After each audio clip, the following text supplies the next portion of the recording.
ఇలాంటి సినిమా మీరు ఎప్పుడు చూసుంటారు కాదు, ఇలాంటి సినిమా మీరు ఎప్పుడు చూడకూడదు కూడా. ఒకసారి క్లిప్ చూడండి. ఇలాంటి సినిమా ఎప్పుడు చూసున్నాడు, మొడ్డ ఊడిపోయిండు. వీళ్ళ అమ్మ నాన్న ఇట్లా థియేటర్ రాకపోతే ఈయన గుద్ద వాళ్ళు తంగేటోళ్ళం. మూవీ మీద ఇలాంటి రియాక్షన్ ఎందుకు వచ్చిందంటే, ఫస్ట్ ఆఫ్ ఆల్ ఇది మూవీయే కాదు, అండ్ షార్ట్ ఫిల్మ్ కూడా కాదు, డాక్యుమెంటరీ కూడా కాదు, ఇది ఒక బైక్ విలాగ్. మిడిల్ క్లాస్ నుంచి వచ్చాను, డబ్బులన్నీ పెట్టి తీసానని చెప్పాడు. కానీ మూవీలో బడ్జెట్ ఎక్కడ మీకు కనిపించదు. ఒక ఫ్రెండ్ ఉంటాడు, బండి ఉంటుంది, మ్యాక్సిమం బడ్జెట్ అంటే ఇంక బండి పెట్రోలే. వీళ్ళు ఈ మూవీలో బయాస్ అనే అది ఇన్స్పిరేషన్గా బాగా తీసుకున్నట్టున్నారు. మూవీ గంట సేపు బండి మీదే ఉంటుంది.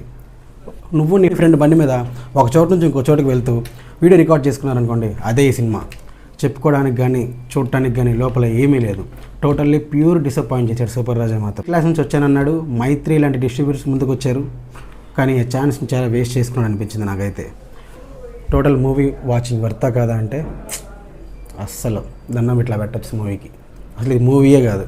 ఎవరైనా మూవీకి వెళ్దామని ప్లాన్స్ వేసుకుంటే మాత్రం అవాయిడ్ చేసుకుంటే అవాయిడ్ చేయొచ్చు, లేదు సపోర్ట్ చేస్తామంటే చూడొచ్చు. సపోర్ట్ చేయాలని ఉంది, కానీ ఇలాంటి సినిమాని మళ్ళీ తీసాడనుకోండి అస్సలు చూడలేము.